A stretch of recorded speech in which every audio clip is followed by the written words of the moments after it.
Evangelio de nuestro Señor Jesucristo según San Marcos. Jesús entró nuevamente en una sinagoga y había allí un hombre que tenía una mano paralizada. Los fariseos observaban atentamente a Jesús para ver si lo curaba en sábado, con el fin de acusarlo. Jesús dijo al hombre de la mano paralizada: «Ven y colócate aquí delante». Y les dijo: ¿Está permitido en sábado hacer el bien o el mal, salvar una vida o perderla? Pero ellos callaron. Entonces, dirigiendo sobre ellos una mirada llena de indignación, y apenado por la dureza de sus corazones, dijo al hombre: «Extiende tu mano». Él la extendió y su mano quedó curada. Los fariseos salieron y se confabularon con los herodianos para buscar la forma de acabar con él. Palabra del Señor.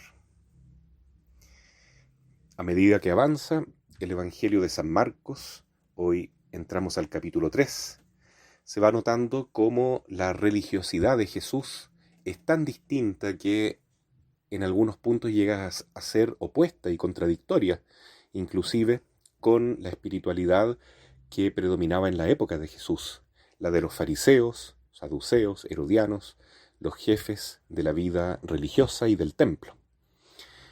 Lamentablemente, a pesar de que ellos se sentían santos, sentían que estaban en lo correcto porque eran mayoría, porque todos pensaban igual, aún teniendo distintos pensamientos e inclusive siendo partidarios bastante enemigos, a veces entre ellos, ¿no? Como por ejemplo los que nombra hoy día el Evangelio de Marcos en el último versículo, el versículo 6 del capítulo 3, dice que inclusive los herodianos se confabulan, se unen con los fariseos para ver el modo de acabar con Jesús. Es decir, partidos completamente opuestos y enemigos se unen con un enemigo común, que es nuestro Señor Jesucristo. Si vemos eso hoy, en la actualidad, está también ocurriendo, quizás con más fuerza aún que en la época de Jesús. Vemos cómo los jefes de nuestros pueblos, de nuestras civilizaciones, van poniéndose de acuerdo para acabar con la fe cristiana. En Chile, particularmente, es interesante que se intentó hacer una con nueva constitución, es decir, una nueva ley, que dejaba completamente afuera la ley de Dios, porque predominaba en esa nueva constitución el amor a los animales más que al ser humano, el desorden total en la familia, con la famosa ideología de género, que es un eufemismo para decir una negación total de la naturaleza, del ser humano en su carácter de hombre, de mujer, tal como Dios lo ha creado. También una constitución ecológica que pone a los animales encima del hombre, el planeta, los insectos son más importantes que el ser humano, ya que el ser humano se puede matar hasta los 9 meses de gestación y en la eutanasia. Y así vemos que es realmente una ley hecha por el hombre que quiere sentirse un pequeño Dios, ¿no es cierto?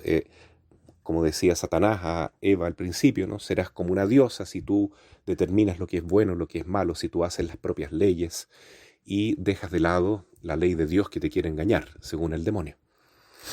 Entonces vemos que el ser humano hoy cae en esta trampa. Lamentablemente vemos también sectores de nuestra iglesia que van con esta corriente, los nuevos fariseos, que quieren implantar leyes, ideologías que están totalmente reñidas con la fe del Evangelio.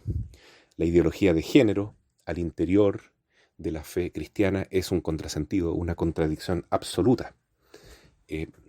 Algunos inclusive también están diciendo ya hace tiempo que la ley de Dios ya no corre en el 6º mandamiento, que está permitido, inclusive es bueno que los jóvenes usen protección, entre comillas, para poder tener relaciones sexuales a cualquier edad y con quien quieran, en cualquier momento que se les ocurra, y que eso sería virtuoso porque se está usando un preservativo o una protección, sea cual sea, para no tener hijos. Entonces estamos en un mundo que está imponiendo nuevas leyes, nuevos lenguajes, nuevas visiones, que son planteamientos humanos, que son como una nueva religión, pero una religión del demonio, es un anti-evangelio, como decía San Juan Pablo II, un anti-decálogo. Es mucho más que la dictadura del relativismo de Benedicto XVI, ya es directamente la dictadura de Satanás, que quiere gobernar este mundo con sus leyes falsas. Lamentablemente, los fariseos, que representan a los religiosos, también pueden estar presentes muy cerca nuestro cuando implantamos leyes al interior de la iglesia, en nuestra forma de vida cristiana, que no tienen nada que ver con la fe. Por ejemplo, en el tiempo de pandemia se cerraron iglesias. Malo, tendría que haberse abierto las iglesias para rezar más, para pedir más por este tiempo de crisis. Se obligaba a la gente a comulgar en la mano y embetunarse con todo tipo de cloro, de gel, sin tomar en cuenta la santidad, la sacralidad del cuerpo de Cristo. Pésimo. Son leyes humanas, son leyes dictadas por el miedo, en definitiva por el enemigo de las tinieblas. Y entonces vemos que eso que ocurría en la época de Jesús, que estos falsos religiosos se confabulaban para matar a Jesús, para acabar con la fe que él estaba trayendo, también está ocurriendo hoy.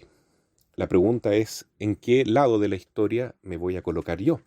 Quiero seguir a Jesús, aunque sea ese pequeño resto que lo sigue con humildad, porque solamente los humildes pueden acoger la verdad de Jesús, una verdad que es sin tapujos, una verdad que es transparente, una verdad que es tan natural como lo es la voz de la conciencia. Haz el bien y evita el mal. Esa es la gran pregunta que hace Jesús a los fariseos, que lo critican por curar a un hombre con la mano paralizada en día sábado. ¿Qué es permitido al hombre, hacer el bien o hacer el mal? En el fondo todo se reduce en eso, a eso. Era cierto que el mandamiento de santificar el día del Señor es importante, pero no para crear millones de leyes alrededor de esta gran ley, para simplemente querer imponerse con una ideología, que es una tradición humana, pero que en el fondo niega finalmente la ley de Dios principal, que es la del amor, hacer el bien y evitar el mal. Eso es lo que tenemos en nuestra naturaleza desde que Dios nos ha creado. Pero los fariseos, con sus tradiciones, con sus ideologías, se las arreglaron para hacer que el cumplimiento verdadero de la ley de Dios se tornase imposible. Por eso era muy difícil que se entendieran los fariseos y los herodianos y los saduceos, etc., con Jesús, y solamente querían matarlo. Hoy vemos que la ideología reinante quiere matar el cristianismo, quiere matar todo lo bueno que la fe ha sembrado en la historia del ser humano desde que vino Jesús. Y estamos en una época muy crítica, muy difícil, en que debemos tomar una actitud. Queremos ir con la mayoría, con esa mayoría farisea, que quiere quedar bien con el resto, que se deja llevar por el que dirán, o estamos dispuestos, como dice el Papa Francisco, a navegar contra la corriente, siguiendo realmente a Jesús con toda la exigencia que ello implica. Muchas veces vernos solos, quedar como tontos, quedar como desubicados, como conspirativos, etcétera, cualquier cosa, menos personas normales. Bueno, a Jesús le pasó eso y mucho más. Querían matarlo. Pidamos hoy entonces a la Santísima Virgen que nos ayude a tener sencillez de corazón, para ver la verdad con toda simplicidad. Es tan simple, hay que hacer el bien. Haz el bien y evita el mal. Contra la caridad no hay precepto, decía San Martín de Porres. Y eso es muy cierto. Precepto humano no puede estar encima del precepto divino, que es el mandato del amor. Así entonces, siguiendo este evangelio de San Marcos, vamos poco a poco comprendiendo y definiendo mejor qué significa seguir a Jesús y vivir en la dinámica del amor cristiano y de la gratuidad que procede del Espíritu Santo.